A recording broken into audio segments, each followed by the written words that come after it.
Welcome everybody to episode 5 of the Fins Up podcast. And we're just getting off of one of the greatest opening weekends to college football. Now, and we say that, prefacing that by, even though Ole Miss lost Monday night, still, I mean, all in all, it was a good weekend. It really was. There were great games. The only really day, because this was a 5-day extravaganza. It started Thursday night and ran through Monday night. But really, the only day that was kind of disappointing was Friday. There were a lot of games, but there were kind of a lot of schools that no one really cared about either way. But when Saturday came around, man, that just blew the doors wide open. Saturday was great. The Sunday game with Notre Dame and Texas was phenomenal. And then, of course, the Monday night game with Florida State and Ole Miss was great for the first half. It was a wild weekend in college sports. And not only that, but the way some of these games went, how they finished, how some of them started. There were a lot of shocking moments, I think, this weekend more than anything else.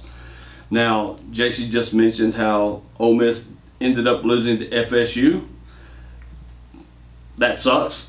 I mean, how is she going to put it? It just sucks. I mean, not that, FSU's a really good football team. I mean, they were ranked 4th in the nation. And there's a reason for that.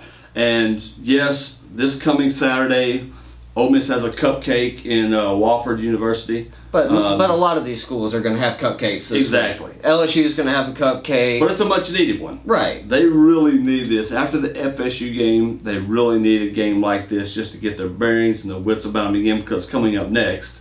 Yeah, because, I mean, this one's going to build confidence, this game against Wofford, and they're just going to crush them. And really, I know the cliche is for coaches to say, well, don't overlook your opponent, don't overlook your opponent. I think as fans, it's safe for us to say that Ole Miss is not going to have to worry about Wofford. And what they're looking forward to is building confidence, getting their mojo back, and looking forward to that battle with Alabama the following week. Exactly, because that's going to be a monster. And this is the game coming up this weekend that they're really going to need to get back on track, because we saw a lot of bad stuff in this game. There were a lot of good things, and then there were a lot of bad things. And a lot of questionable things. Very much so, and we're going to get into all of that. But what we really want to do is we want to get started with a really feel-good story. That happened this weekend. We saw it in Nebraska. They were taking on Fresno State University.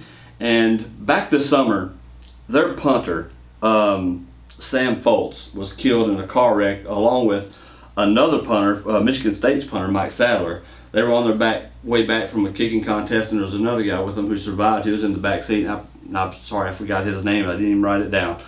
But those two guys were killed in the car wreck. And when Nebraska was their first 4th down, when they had to punt, what they did was they only sent 10 men out on the field. They did not send a punter out. And they intentionally took a delay of game for their missing man that was out there, which was such a classy thing to do. And then on top of that, Fresno State declined the penalty, which is just another classy shit. It was overall, it's probably one of the classiest things I've seen in college sports, just the way it was handled and the emotion of the moment, and how everybody throughout the fandom, coaching staff, the officials, everybody was just so emotionally invested in that moment. It was a beautiful thing. If you haven't seen it, look it up on YouTube. It's on the ESPN. It's really everywhere, but you really need to check that out. If you want to know what sports is really about, the fellowship that sports can be, that to me was a perfect example of how it shows that it is just a game, but how also it can make family out of people who traditionally aren't families. Right. I mean, you have a school in Nebraska and a school, Fresno State, which is in California. These kids don't know each other. It's not like they play each other regularly. They're in 2 different conferences. But like you said, it was classy all the way around. It was well handled by both teams, by both coaching staffs, and it showed a lot of mutual respect. And it was a reminder that football is just a game. That's right. And there's so many things in life that are far more important. Yeah, exactly. So our hats off to Nebraska and to Fresno State, and our best wishes to those 2 families who are really having to suffer a lot from that tragedy. over the summer. So our hearts, prayers, thoughts, feelings are with you guys. Now let's get to some football that really had us shocked Saturday for the most part. I was shooting a wedding this weekend, and all day we're sitting there and we're trying to watch some football back and forth that was happening. And just the amount of upsets that occurred this weekend was ridiculous. Games that we just knew that if you looked at it any other time, you'd say win, win, win, win, win. Right. Easy enough. You weren't expecting the upsets. on-paper matchups were very heavily favored in certain directions for certain teams, but that's why they play for 60 minutes. Well, it is, and The game's not played on paper, Houston beats Oklahoma. which was glorious. Now, So Houston wasn't a glorious. bad team last year, though. I mean, but did we expect them to go and beat Oklahoma to start this weekend? Everything in me wants to say no, but the fact of the matter is they beat up Florida State in their bowl game last Yes, year. they did. And as we saw, Florida State is a great team. Yes, they are. And so, it's one of those things, they're in the American Athletic Conference, so people tend to sleep on They get them. no respect at all. being And they're in not the going to, because they're outside of this game against Oklahoma, their entire schedule is very soft. Tulane's and Tulsa's and teams of that nature. But being born and bred a Texas Longhorns fan growing up, anytime Oklahoma loses, that is fine by me. Day, which is a great way to start the day Saturday.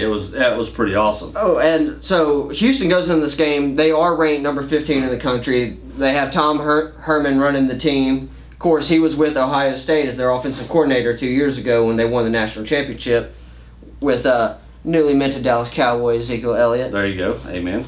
But after this victory, Houston shot up from 15 to 6. They are number 6 in the country now, and Oklahoma tumbled down from 3 to 14. Now, this is all new territory for Houston. Right. Houston is in a whole nother plane.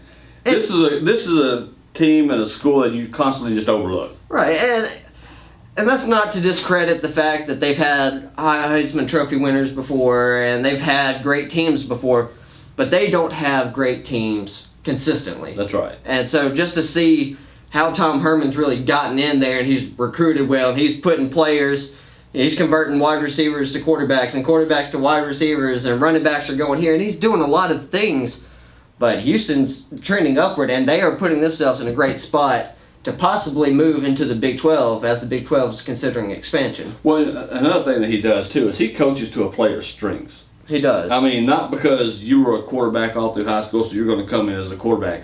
If he sees that you fit better as a running back or a wide receiver, or instead of offense, you really need to be on defense, then that's where you're going to play at. And to Houston's credit, to his credit, they have really started rolling. Unranked Texas A&M goes into UCLA and beats UCLA. Now, I'm not as shocked about that one. They didn't go into UCLA. They had the home field advantage. They were in Kyle Field with the 12th man and all that. That's right. But the thing that was surprising about that game was they were up by 14 points. They had UCLA early, and they let UCLA come back. Of course, they go into overtime, and their defense did what they do, and they beat up UCLA, and they shut them down. But how about Wisconsin beating number 5 ranked LSU? And weren't they in Lambeau Field, I believe? They were. So it was a theme this weekend where there were neutral site games. But they weren't. I don't know if they were supposedly considering the Houston-Oklahoma game neutral site because the game was in Reliant Stadium where the Houston Texans play. Right. But this Wisconsin-LSU game was supposedly neutral site, but it's in Wisconsin at Lambeau Field. The furthest point away, except for when you get on the West Coast from LSU. You're going from the bottom of the country to the top of the country there. And but Wisconsin came out, they hit LSU in the mouth. LSU's had a lot of very predictable play calling. First down, second down, hand the ball to Leonard Fournette. On third and long, because their offensive line really did not play well. They did not look good. So when your offensive line is not playing good, it doesn't matter how great your running back is. And I do believe Leonard Fournette's the best running back in the country. But if your offensive line is not playing well and they're stopping you on first and second down trying to run the ball, you have to throw it on 3rd and 8. And I'm sorry, LSU fans. Well, I'm not really sorry. I don't care about your feelings, but the fact is, Brandon Harris is not. He's nothing that he has done in his time at LSU has ever shown anyone that he is a threat to throw the ball in a crucial situation. And that's why they were able to stack the box and just shut Fournette and the rest of the LSU offense down. I mean, the only one of those touchdowns they got was a pick six. Yeah, it was their first touchdown. All it was. And so that shows you what their offense did was absolutely nothing. Where did they fall to in the rankings? LSU fell from 5th all the way down to 21. That's huge. Dropped 16 spots. That's how bad that was. And it's baffling because you know LSU's loaded with talent. You know, and it's not like they lost badly. They only lost by 2 points. But it was how it looked. That's right. It was the worst 2-point loss of all time. Because it never looked like they were in a position to win at all. Right. Even when they miraculously jumped out front, for a few minutes, it still did not look like they had any business. They didn't. Doing anything. And I talked to an LSU fan earlier, and I was asking him what he thought was going on with this team. And he brought up, the first thing he said was that Cam Cameron's the problem. The offensive coordinator, who's also been an offensive coordinator in the NFL, and then he kind of talked himself out of it as he was talking to me. He pointed out that Cam Cameron's, since he was an NFL coordinator, he obviously knows football. Yeah. He knows offensive football. He knows what to call. He knows how to manage situations. So then it kind of turned, and he put that criticism directly on Les Miles. And he said at some point, you know that you have one of the best offensive coordinators in all of college football. Let him loose. Let him do his job. Exactly. And he said that what concerns him is that maybe Les Miles has a stranglehold on that program. And as a head coach, if you're stubborn, whatever, that's fine. That's your prerogative. But don't be stubborn at the expense of your program. Exactly. Because that makes a big difference. And speaking of programs, the University of Southern Alabama beat Mississippi State 21-20. And what makes this so, and we're going to get into this probably in our rant section. We'll get into this a little bit because of all the trash talk, the smack talk, especially after Ole Miss lost Monday night. You know, I started seeing all these memes and stuff about Ole Miss from State fans. Right. You realize you lost to the University of Southern Alabama. We lost to Florida State. You know, the number 14. That's a huge difference. 4. But wait, number 3 lost. Florida State's now number 3. That's right. So that's what we're talking about. So it's the weight of the loss. That was huge. When they lost Dak Prescott, that was it. And it shows you that these past 3 years they've had that were really successful, a lot of that had to do with Dak Prescott and I'm trying to think. There was a linebacker they had who plays for the Texans now, and I'm gonna butcher his name. I can't even think of it. But those 2 guys, that was your leader on offense and your leader on defense. Now both those guys are gone, and we saw what they were. And it's not like and Mississippi State had every chance to win this game. Yes, they did. They let Southern Alabama come down the field, had a great game-winning drive. Just let that happen. But then Mississippi State returned the favor, and they drove down the field, had a chip shot, 25-yard field goal. And whiffed it. And just banked it right off the left upright. I mean, it was unbelievable. I tell you what, when we were getting ready for that wedding, and I was down there filming, and I was in the lower part of the house, and you hear the groomsmen were upstairs getting ready on the second floor, on the middle floor of the house, and the place went crazy. And I missed that last part of it, but you knew right then that something big happened because they're all Ole Miss fans. And the funny story coming out of this game, though, was that people were like, well, you guys know why Southern Alabama had Mississippi State's number? And I saw this article, and I clicked on it, and I was like, well, that sounds stupid, so I need to read it, because why would Southern Alabama have Mississippi State's number? Well, turns out Southern Alabama's defensive coordinator, Kane Womack, is the son of Ole Miss defensive coordinator, Coach Womack. Wow. So that's just one of those things that kind of came full circle there. Beat these guys. Right. So I did not know that. That is interesting. And speaking of Mississippi, Southern Miss beats Kentucky. Now that's huge for Southern Miss? It's huge for Southern Miss because they do play in a weak conference. And they got to win against an SEC school, but they got to win against a perennial SEC cellar dweller. That's true. It's not like they went out and beat Florida, who did not look great this weekend playing UMass. That was not a good game. You know, they didn't beat LSU, they didn't beat Alabama, they didn't beat Georgia, they didn't beat Tennessee, they beat Kentucky. Like you said, it's great for Southern Miss and the program is having that win over an SEC opponent. But at the same time, I don't think it's a bad loss for Kentucky. Just because within the last 5 years or so, Southern Miss has had some bad seasons, but they've also had some really good ones. They have. And Kentucky is just, it's not a bad loss to Kentucky because Kentucky just loses.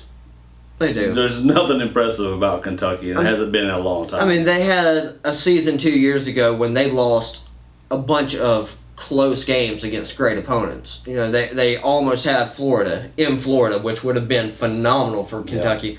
But these things haven't panned out, and you know, if I was Mark Stoops, I never would have gone there to begin with. But I do feel like he has made some progress in Kentucky. The problem is Kentucky's a basketball school. Yes, it is. In a football conference. That is exactly true. Now let's move on to the game that I'm really happy about that this happened. The unranked, unheralded Texas Longhorns just completely stunned Notre Dame 50-47. What a great story. Shane Buechele started that game. True freshman Shane Buechele. And the son of Texas Rangers Steve Buechele. And man, they looked good. And the 18-wheeler got going and Swoops just ran over folks. In overtime, it was just brutal. He did. Now, my gripe is coming out of this game, yes, they gave Shane Buechele his props, but it seemed like Swoops was getting too much credit. I think so too, especially because there's that last touchdown just blew it over the top. Right. I mean, let's be honest. Shane Buechele led the team. He led that the whole game. There were drives for Texas that stalled out because Swoops led the drive.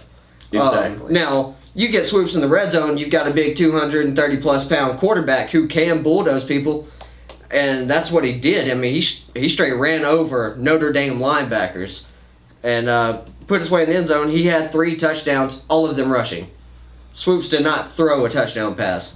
Buechele, on the other hand, had 220-something yards. He had 2 passing touchdowns, and he also had a rushing touchdown, which was just a quarterback sneak at the 1-yard line. And also had another probably 75-yard touchdown. That was just dropped. Just dropped. There and just dropped. He looked good throwing the deep ball, but Texas, man, that was so great for Charlie Strong because this is the beginning of his 3rd season at He's Texas. been under a lot of pressure. He was expected to be a miracle worker from day one. And that's not how it works. My thing with any coach when they start at a new school or even professional sports, give them 3 years. If you haven't seen substantial progress at the end of that 3rd season, by all means, if you want to let them go, let them go. But that was a great way for Charlie Strong to kick off this season. And now all he's got to look out for are Oklahoma State and Oklahoma, which he does have them in back-to-back weeks. Yep. Which is going to be brutal because both of those teams are still ranked, despite Oklahoma's loss to Houston. And then TCU they have at the very end of the season. Exactly. But TCU didn't really look good this past weekend. They didn't, and here's the good thing. Texas is ranked number 11 right now. Went from unranked to 11. And if they can get past Oklahoma and Oklahoma State, they could very well be in that top 4, top 5 teams. This happened to Wisconsin 2 years ago when they actually won the national championship. They were unranked at the beginning of the season, weren't doing any good, and they ended up winning it all. That was Ezekiel's sophomore year. Ohio State, what'd I say? Wisconsin. Yeah. Still got that LSU game on your brain. I do, man, because it was brutal. But, yeah, so there it is. Look, we've got to take a break real quick. Get some love to our sponsors. We'll be back in just a minute, so stay tuned. We're going to break down the Ole Miss FSU game, guys. Are you struggling to lose weight and keep it off? Are you tired of all the fad diets that get you nowhere except miserable? Cockrell Family Medical Center in Senatobia has just opened their new weight loss clinic. If you are serious about getting healthy and losing weight, then call 662-301-1128 to schedule your appointment. Cockrell Family Medical Center. Your health matters.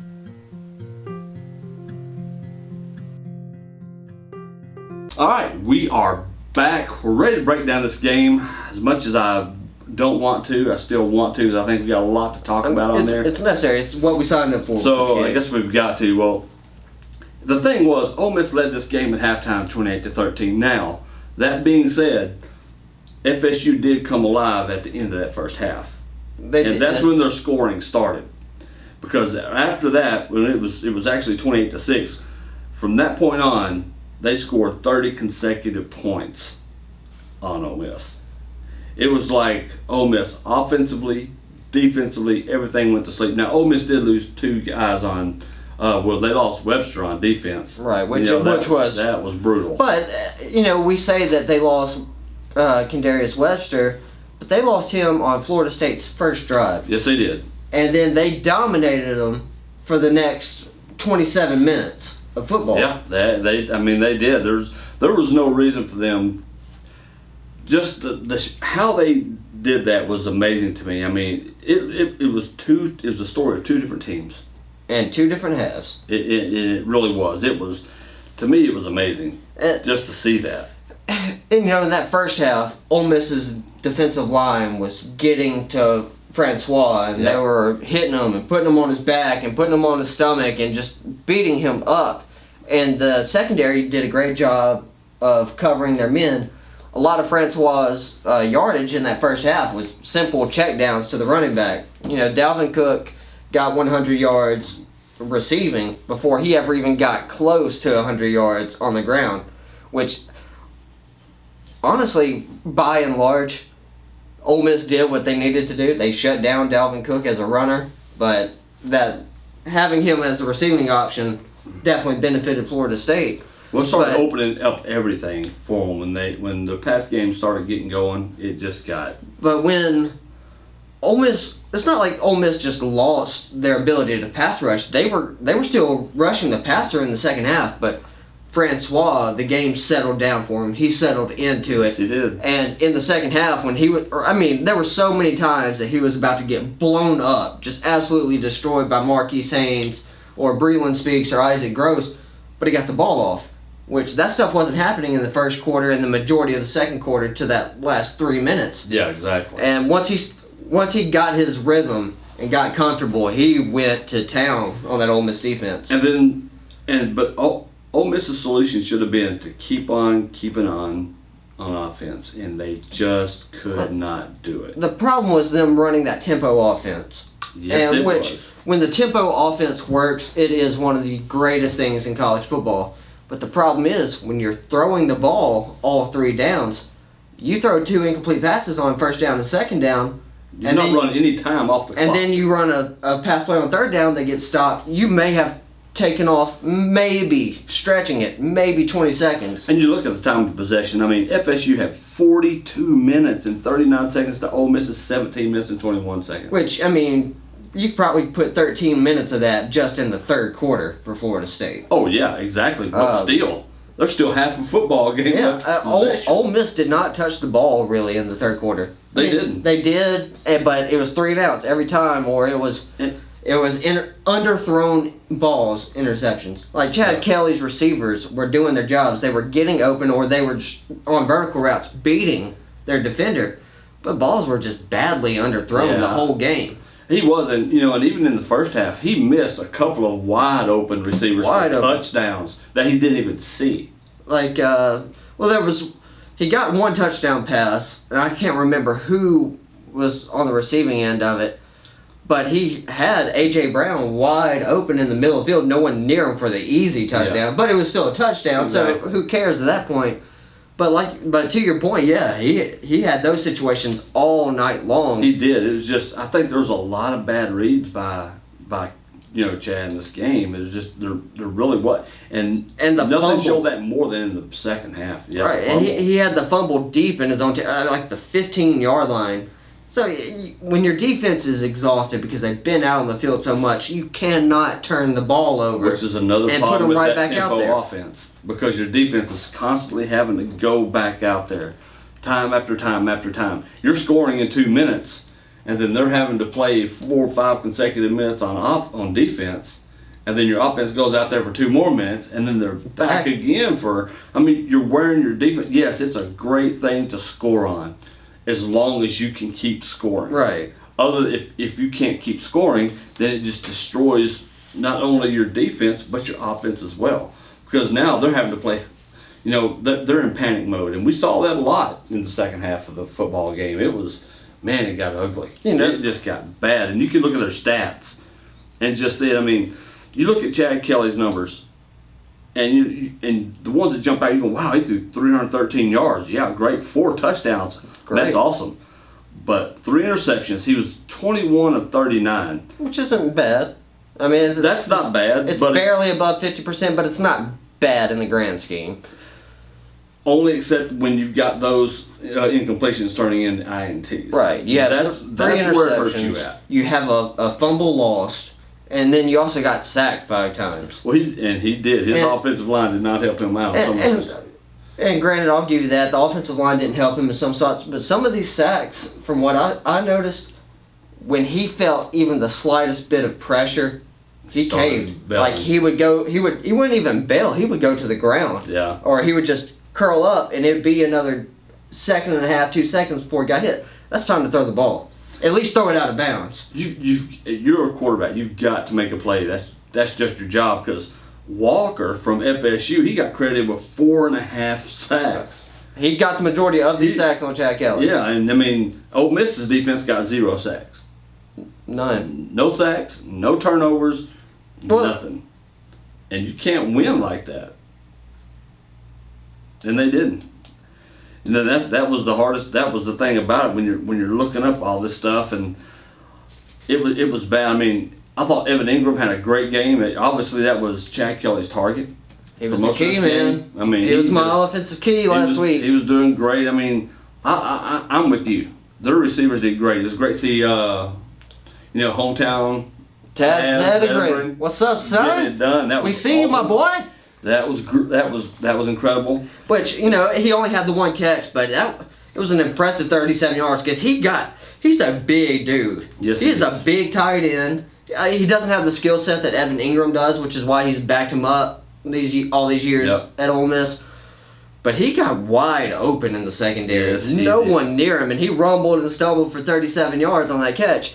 But the freshman wide receivers that I've been talking about basically since we started this podcast, A.J. Brown, DeKalin Metcalf, a.k.a. DK, and Van Jefferson, who is a redshirted freshman, but still a freshman all the same. They were impressive. A.J. Brown had a monster catch on that first drive, and if he hadn't gotten tripped up, Ole Miss wouldn't have scored in 2.5 minutes. They would have scored in 50 seconds. Exactly. And that's kind of the other thing. It's not like he doesn't have a lot of targets to throw to. He has a ton of targets to throw to. He's got weapons everywhere. And I don't know if he buys into this whole Swag Kelly thing or not. I don't know if he's believing his own hype. Well, he perpetuates his own hype. But that's the thing. I mean, if you're going to perpetuate your own hype, then you better live up to it. Right. Because if not, and these things happen, then you've really got nobody to blame but yourself. I mean, because it happened a lot in there. And it was bad, and if that wasn't bad enough, we're not going to really go into depth on this. I guess we could, but when Mia Khalifa busted him out on Twitter after that, I mean, come on. I'm not too upset about that because I looked at the messages. They weren't anything salacious or horrible or anything like that. But, you don't want to get busted out by a porn star. But that's my point. Is even if it was a message that said, "Hey, how are you? Just want to say hello or happy birthday." That's all you ever said to her. Still, right? That's not the point. Avoid it. Avoid situations like that. And we see it all the time. Stay out of that. Your head should be in football. When you're in college and you're going to get to the next level, if you honestly want to get to the next level, then you have to be. That has to be your mindset. And that second half. The only mindset I saw was, let's just get this game over with. It had nothing. It looked nothing like the first half. It was so disappointing. Just at points in that second half, he just looked lost.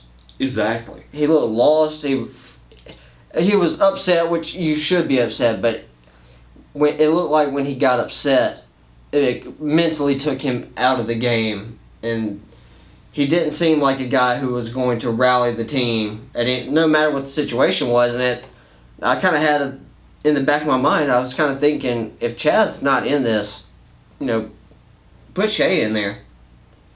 Florida State's using a freshman. Why can't we? But I'm not, and don't misunderstand me, guys. Chad Kelly is the quarterback for this team. He should be the quarterback for this team. He has earned that. But in situations when you can tell that things aren't clicking, sometimes a change of pace is fine. Not saying that Shea should be the starter. That's definitely Chad's job. But I think, and that doesn't change my opinion on Chad Kelly as a quarterback. He's got tremendous arm strength. He just needs to settle down when the things are going tough for him and not press. And I think that's a lot of what you saw in the second half as FSU started scoring right before halftime and then right after halftime when they got the ball first, coming out of halftime and scored again. When you start to press and things start going bad, that's when you have to take a step back and calm yourself down. But, as I said, there were a lot of bad throws that entire night, and one of those bad throws worked out for Ole Miss, which was DK Metcalf's touchdown reception in the back corner of the end zone. And the only reason that worked out for Ole Miss is because DK is as big as a house. The ball was thrown to the defender. Yeah. Defender got his hands on it. DK just popped it up out of the defender's hands and caught it as he was falling down.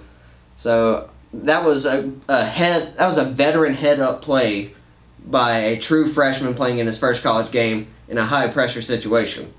Yeah, exactly. So props to DK Metcalf. Well, it was bad. I know Wednesday is media day, and Coach Freeze went up there and talked to the media about everything that happened, and he was asked on how he coaches the team past the FSU game, and he says, that's just life. It's football, and it's true. It's how you handle those situations, and you have to handle those situations the right way if you're going to get past it. And this Wofford game, I think, is going to help that out tremendously, just to get some fundamentals back. Because unlike the NFL, there's no preseason. There's no preseason games for you guys to really get into pads and tee off on opposing players and things like that. So you got your spring training, and then you got your fall camp, and that's all you got. And that's kind of the downfall of playing these high-ranked teams at the start of your season. It's that you haven't hit anybody really yet like that full out. You haven't game planned for anybody or done any of those sorts of things yet. So, but the positive of playing these games against these ranked teams early in the season is if you do lose, it's really not that damning. We kind of talked about this a week or two ago, where losses early in the season to great teams don't matter if you go on a run. And Ole Miss is going to have to go on a run. If Ole Miss beats Alabama and they beat LSU, and let's say maybe they screw around, they lose to, God, I don't want to say Arkansas. Not 3 years in a row. Then don't say it. But if let's say Ole Miss ends up 10-2, but Alabama's 10-1, or 11-1. If Ole Miss's 2 losses are like non-conference, let's say, then Ole Miss wins the West. And if they win the West, and let's say they go to the SEC championship game, they win the SEC championship game, most of these people who are picking for the playoffs, they're going to like, well, that's the SEC champion. Well, being part of the Power 5 is a big, big deal. It is. And that's where it comes into play at. So, and we've seen teams in the past lose games early, like Alabama last year. They lost to Ole Miss in the 3rd game of the season, 4th game of the season, and then they just started destroying everybody after that. They did, and boy, did they look and then they great opening ran away with it and went to won the national championship game. And they looked awesome this weekend. They were stout. It's going to be interesting in 2 weeks. I'm not buying into the Jalen Hurts hype train, though. Well, we'll have to wait and see on that for sure. It was one game. The Kim Webster, he tore everything in his knee. Every single ligament in his knee, he's done for this year, especially. Heavy. That hurts. Eric Sweeney, he tore his ACL, so he's out. Sad news. Hope you guys get better soon, and I just really hate that for them. You really got to feel for those guys. Sweeney's got a lot of football left in him. He was a redshirt freshman, so he still has a sophomore, junior, senior years to where he can bounce back and prove himself, which Ole Miss is going to depend on him next year because Judd and Wilkins are gone. Exactly. So and Ken Webster being the top corner for the team really hurts because he's the best pass defender. But it was just his junior year. I'm not sure how the medical red shirts work, but he may be able to medical redshirt this season and then come back as a junior status for next season. It'd be nice if he does. I think it'd be something that maybe he could and look forward to, and hopefully, continue his college career. Because that's a horrible way to end it if it is. So we'll see. We got to take another quick break, get some love to our sponsors. After the break, we're going to talk about Wofford a little bit. We got our Ends Up SmackDown talk. And one other little thing that I want to get to once we come back from break. So stick around, you guys. We'll see you in a minute. Are you struggling to lose weight and keep it off? Are you tired of all the fad diets that get you nowhere except miserable? Cockrell Family Medical Center in Senatobia has just opened their new weight loss clinic. If you are serious about getting healthy and losing weight, then call 662-301-1128 to schedule your appointment. Cockrell Family Medical Center. Your health matters.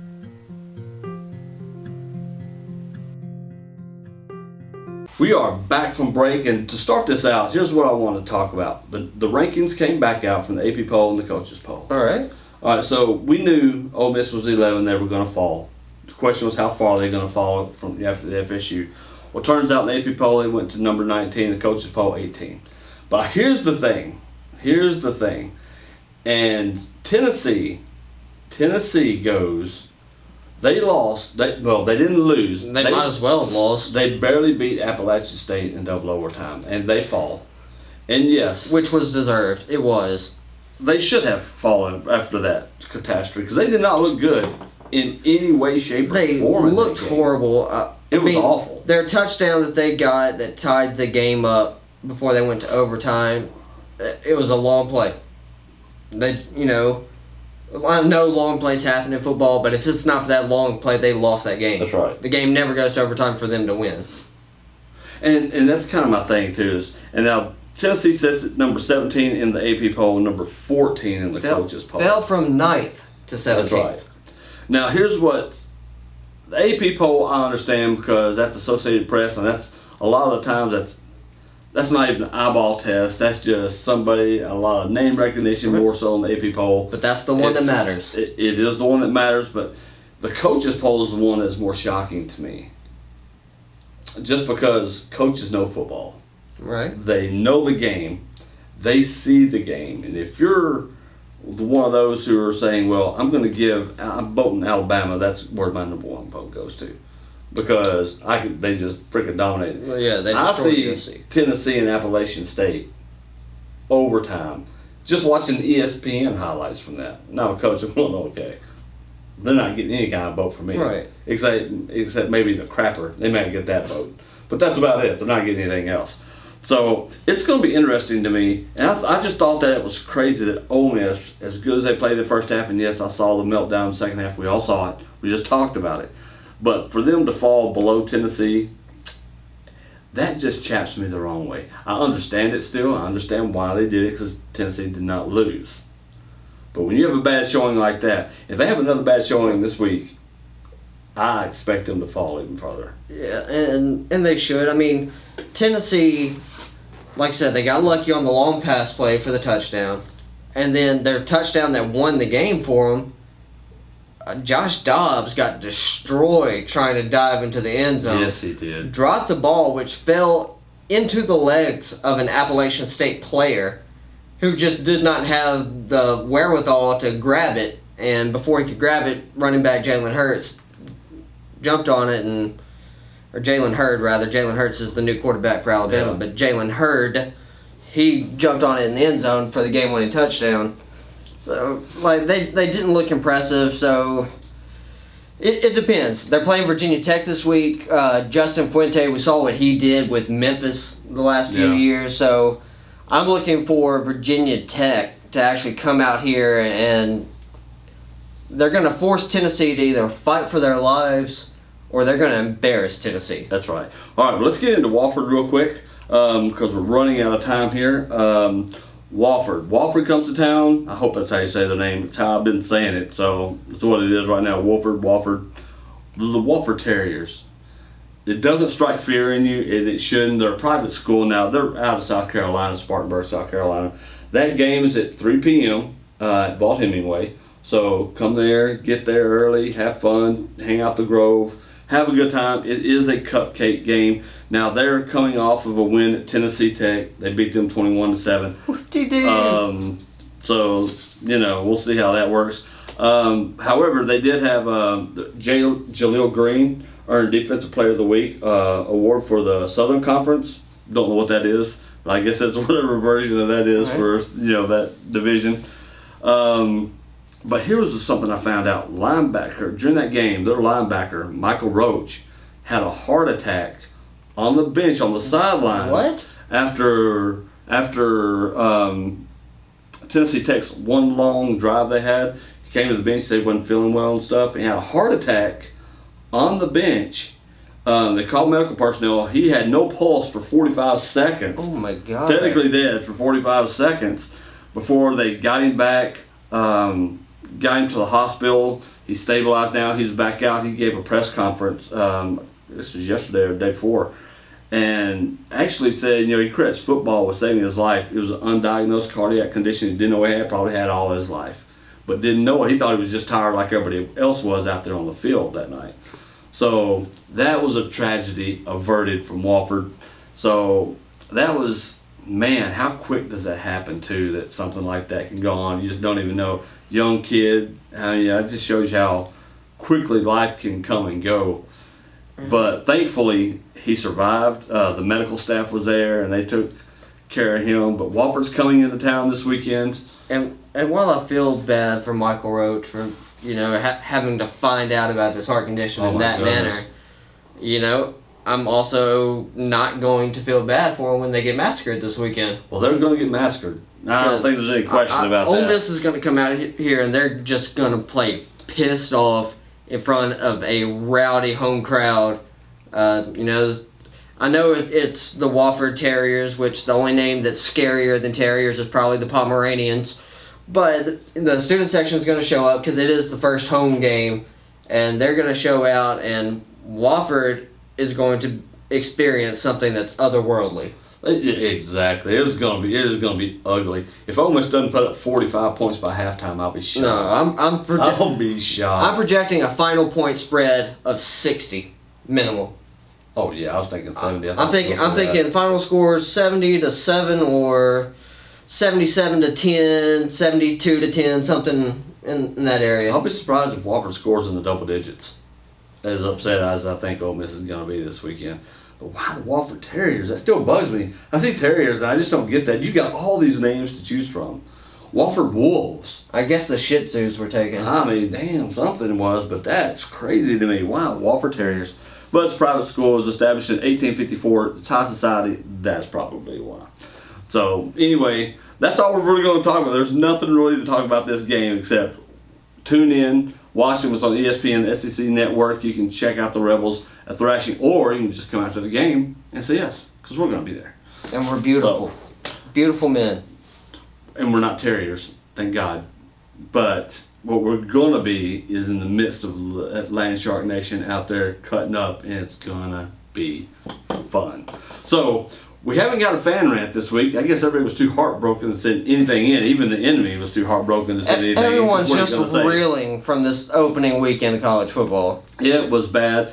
But just final thoughts before we go. What do you got? Ole Miss definitely had some misfires and malfunctions on defense and on offense throughout the game. This week they're going to bounce back. They're going to smash Wofford. They're going to beat them up. They're going to hurt them. And they're really just trying to get ready for Alabama. And my thought is this, and I touched on it when we first started, but trash talking. Let me tell you a little something about trash talking. If your team gets whipped by a sorry team, don't try to trash talk somebody else's team, because you have absolutely no leg to stand on. Looking at you, Nothing. State fans. You have nothing that you can. There's nothing for you to back that up with. If you say, "Oh, Miss," well, what they're going to say is, "Well, at least we got beat by a number 3 ranked team." Why, yes, that's true. They did get beat ranked by a number 3 team. A better class of team. As opposed to a team that's named after a mountain range. That's it. I mean, that's all you did. A team that hasn't registered anything, except now to say that they just put the smackdown on, the redheaded stepchild of the SEC West. That's pretty much it, really. I mean, nothing else you can say. But we're out of time. We got to go. Hope to see you guys at the game on Saturday. Until then, fins up. We'll catch you guys later.